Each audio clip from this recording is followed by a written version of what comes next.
മുഖ്യമന്ത്രി അധിക്ഷേപിച്ചതായി വീട്ടമ്മ. പുനർജനി പദ്ധതിയിൽ വാഗ്ദാനം ചെയ്ത വീട് ചോദിച്ചതിനാണ് മുഖ്യമന്ത്രി വി.ഡി. സതീശൻ അധിക്ഷേപിച്ചതെന്ന് പറവൂർ സ്വദേശിനി ഉഷ ബേബി പറഞ്ഞു.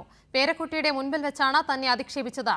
വാഗ്ദാന ലംഘനത്തെക്കുറിച്ച് മാധ്യമങ്ങളോട് സംസാരിച്ചതാണ് മുഖ്യമന്ത്രിയെ ചൊടിപ്പിച്ചതെന്നും ഉഷ കൈരളി ന്യൂസിനോട് പറഞ്ഞു. റിപ്പോർട്ടിലേക്ക്. ഞാൻ ചോദിച്ചു, സാറേ എനിക്ക് വീടുണ്ടോ, സ്വർണ്ണോ, അത് മാത്രം അറിയാനാണ് വന്നത്.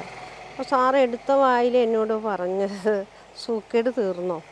രണ്ടാമത് ഞാൻ പറഞ്ഞു, നിങ്ങൾ വാർത്ത കൊടുത്തതല്ലേ, ന്യൂസ് കൊടുത്തില്ലേ എന്ന് ചോദിച്ചു. ന്യൂസ് കൊടുത്തു. എന്തുകൊണ്ടാണ് കൊടുത്തത്? അത് സാറങ്ങനെ ചെയ്തത് കൊണ്ടല്ലേ. അങ്ങനെയാണല്ലോ വിചാരിച്ചേക്കുന്നത്. അങ്ങനെ തന്നെ ഇരുന്നോട്ടെന്ന് പറഞ്ഞു. വലിയ സൂക്കേടങ്ങ് തീരട്ടെന്ന് പറഞ്ഞു.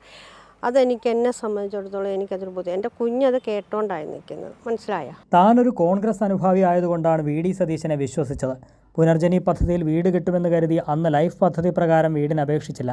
തൻ്റെ അവസ്ഥ കെ.സി. വേണുഗോപാൽ ഉൾപ്പെടെയുള്ളവരെ കണ്ട് വിശദീകരിച്ചെങ്കിലും അവരെല്ലാം കൈമലർത്തിയെന്ന് ഉഷ പറഞ്ഞു. ഞാനൊരു കോൺഗ്രസ് അനുഭാവി ആയതുകൊണ്ടാണല്ലോ ഞാനിത് MLA ഓഫീസിൽ കൊണ്ട് കൊടുത്തത്. ഇതിനകത്ത് വിശ്വാസമുള്ളതുകൊണ്ട് ഇല്ലേ.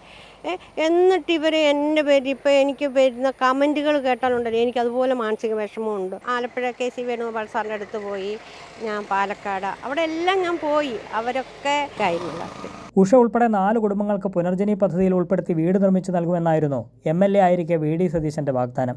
ചിറ്റാറ്റുകര പറയകാട് സ്പോൺസർഷിപ്പിലൂടെ ലഭിച്ച 5 സെന്റ് ഭൂമി പുനർജനി ട്രസ്റ്റിൻ്റെ പേരിൽ രജിസ്റ്റർ ചെയ്ത് വർഷങ്ങൾ കഴിഞ്ഞിട്ടും ഫ്ളാറ്റ് നിർമ്മിച്ചില്ല.